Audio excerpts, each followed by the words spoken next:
Hello everyone, welcome back to my channel. एक बार आपका फिर स्वागत है हमारे छोटे चैनल पे। आकर 0099 पे आस करते हैं आप लोग स्वस्थ होंगे, मस्त होंगे और जबरदस्त होंगे और आपकी तैयारी बढ़िया अच्छे लेवल से चल रही होगी। तो इसी क्रम में जैसा कि आप लोगों को पता है कि हमने जीके जीएस का सेक्शन स्टार्ट किया, जिसमें हमने पहले क्या उठाया है, हिस्ट्री का टॉपिक उठाया है। ठीक है, हिस्ट्री के टॉपिक में हमने क्या किस चीज़ से शुरुआत की थी?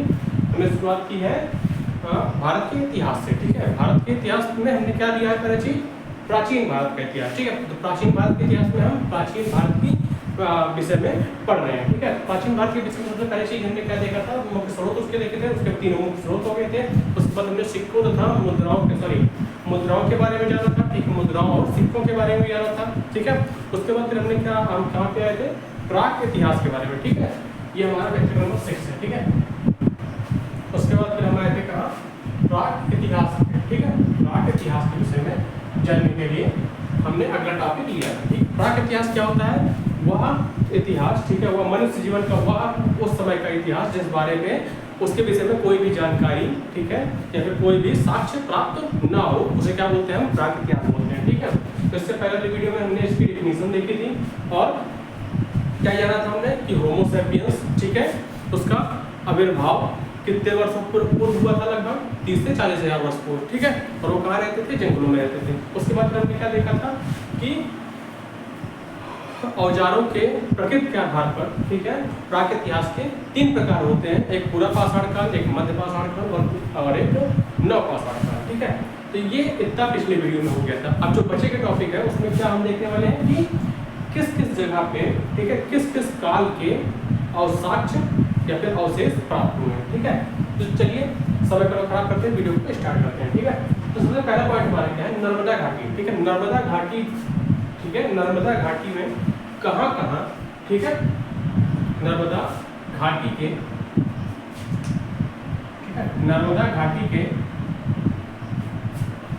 और महाराष्ट्र के, आंध्र प्रदेश के और तमिलनाडु के, ये सारे नाम लिखे हुए हैं राज्यों के। उसके किस किस स्थान पे किस चीज के अवशेष प्राप्त हुए हैं? पूरा पाषाण कालीन अवशेष प्राप्त हुए हैं। ठीक है, तो चलिए देखते हैं इसको। नर्मदा घाटी के नरसिंहपुर, ठीक है, नर्मदा घाटी के नरसिंहपुर, महाराष्ट्र के नेवासा, ठीक है, आंध्र प्रदेश के घिलूर में, ठीक है, आंध्र प्रदेश के घिलूर में और करीमपुरी, तमिलनाडु के वादन दुराई, ठीक है, वादन दुराई, तमिलनाडु के वादन दुराई और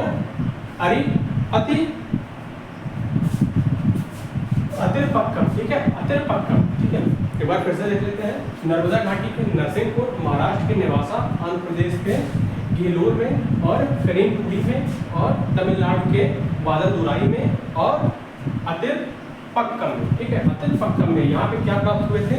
पूरा पाषाण कालीन अवशेष, मतलब कि पूरा पाषाण काल के जो अवशेष थे वो इन जगहों पे प्राप्त हुए थे। ठीक है, तो अब अगला पॉइंट देखते हैं। अगला पॉइंट हमारा क्या है? मध्य पाषाण काल। ठीक है, यहाँ पे मध्य पाषाण काल के अवशेष के बारे में बताया गया कि मध्य पाषाण काल के अवशेष कहाँ प्राप्त हुए थे। ठीक है, तो सबसे पहली चीज इसमें बताया कि मध्य पाषाण काल में क्वार्टजाइट, ठीक है, क्वार्टजाइट, ठीक, क्वार्टजाइट ये एक पदार्थ है। ठीक है, जैसे पत्थरों के हथियार बनते थे कब?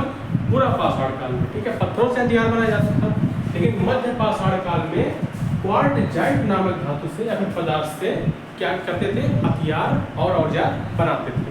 ठीक है, हथियार और औजार क्या होता है? ठीक है, हथियार औजार वो हुआ जिससे हम काम करते हैं। ठीक है, जैसे खेतों में काम वगैरह किया जाता है तो ये इसका यूज होता है। ठीक है, इसके लिए खुदाई के लिए, ठीक है, खोदने के लिए, या फिर इसका यूज एक तरह से बोल सकते हैं कि इसका यूज खेत में होता है। ठीक है, तो ये क्या हुआ? हमारा औजार हुआ। और हथियार क्या होता है? जो मारने काटने के लिए या फिर युद्ध करने के लिए इस्तेमाल होता है। जैसे कि हो गया हमारा गन हो गई, ठीक है, तलवार हो गया, भाला हो गया। ठीक है, इन सब चीज़ों को हम किसकी कैटेगरी में रखते हैं?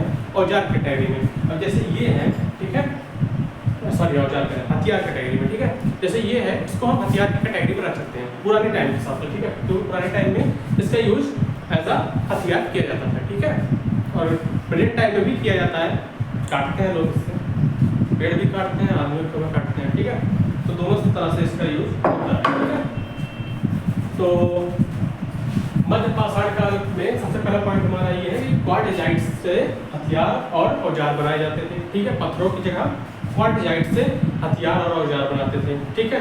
और दूसरा क्या है कि पश्चिम बंगाल के वीरभानपुर, ठीक, पश्चिम बंगाल के वीरभानपुर, गुजरात के लंगनाज और मध्य प्रदेश के आदमगढ़, ठीक है, आजमगढ़ नहीं आदमगढ़ है, आदमगढ़, ठीक है, आजमगढ़, राजस्थान के बागोर, ठीक है, राजस्थान के बागोर और मध्य पाषाण राजस्थान के बागोर में यहाँ क्या मिला था हमें, मध्य पाषाण कालीन अवशेष मिला था, ठीक है।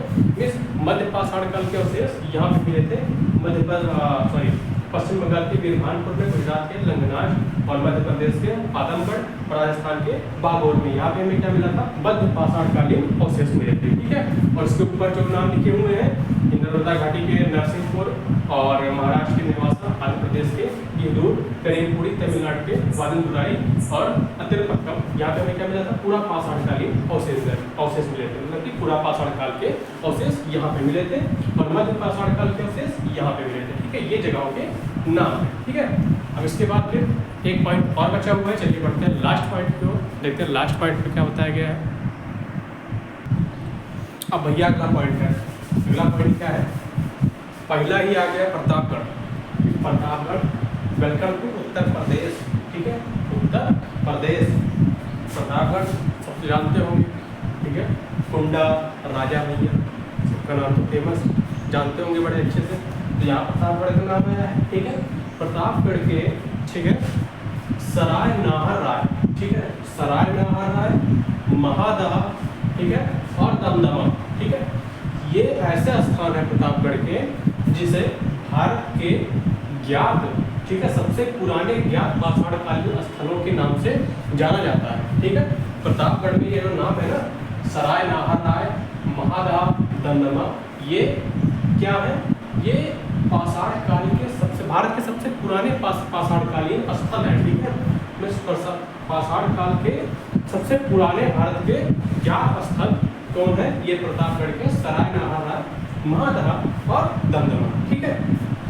और अगला पॉइंट हमारा क्या है, मेहरगढ़, बलूचिस्तान, उत्तर प्रदेश के कोल्डिलवा, ठीक है, बिहार के चिरांद, कश्मीर के बुरझोम तथा गुपकराब, ठीक है, गुपकराब, असम के दाऊजली और असम के दाऊजली हैंडिंग, ठीक है, एक ही में है, असम के दाऊजली हैंडिंग, ठीक है। ये सब क्या है, ये सब नौ पाषाणकालीन स्थल है, ठीक है। यहाँ पे नौ पाषाण काल के अवशेष मिले थे, ठीक है, या फिर नौ पाषाण काल के ये स्थल है, या फिर नौ पाषाण काल की ये सब जगहें हैं, ठीक है। तो एक बार फिर से देख लेते हैं, प्रतापगढ़ के उत्तर प्रदेश के सराय नाहर राय, महादहा, दमदमा, ठीक है, यहाँ पे भारत के सबसे पुराने, ठीक है, ज्ञात पाषाणकालीन स्थलों के नाम से इन्हें जाना जाता है, ठीक है। अगला क्या हमारा, मेहरगढ़, बलूचिस्तान, उत्तर प्रदेश के कोल्डिलवा, बिहार के चिरांद, कश्मीर बुरझोम या फिर गुपकराल और असम के दाऊजली हैंडिंग, ठीक है, यानी ये नौ पाषाणकालीन स्थल के नाम से प्रमुख है, ठीक है, नौ पाषाणकालीन स्थल के रूप में, ठीक है, प्रमुख जगहें ये सारी हैं, ठीक है। और ये हमारे भारत के सबसे पुराने ज्ञात पाषाणकालीन स्थल है, ठीक है, प्रतापगढ़ के सराय नाहर राय, महादहा और दमदमा, ठीक है। तो ये था हमारा लास्ट पॉइंट इसका प्राक इतिहास का। यहाँ पर प्राक इतिहास का पॉइंट टॉपिक खत्म होता है, ठीक है। यहाँ का प्राक इतिहास का जो हमारा था टॉपिक ये खत्म हो गया, ठीक है। प्राक इतिहास में अगर कुछ पूछेगा तो इतने में से ही पूछेगा, ठीक है। जो जरूरी चीज़ है सिर्फ वही बताई गई है, ठीक है। तो इसे आप अच्छे से नोट कर लीजिएगा, शॉर्ट पॉइंट है, शॉर्ट पॉइंट रहेंगे तो आसानी से याद करने में भी आसानी होगी, ठीक है। तो ये वाला वीडियो यहीं पर खत्म करेंगे। अब अगले वीडियो में शुरू क्या करेंगे, सबसे इम्पोर्टेंट सिंधु घाटी सभ्यता, ठीक है, जो हर बार पूछता है, एक या दो क्वेश्चन इससे 100% आएगा, ठीक है। तो अगले वीडियो में सिंधु घाटी सभ्यता का हम शुभारंभ करेंगे तो शुरुआत करेंगे, ठीक है, लेक्चर नंबर 7 में। चलिए आज की वीडियो को यहीं खत्म करते हैं, मिलेंगे अगले वीडियो में, तब तक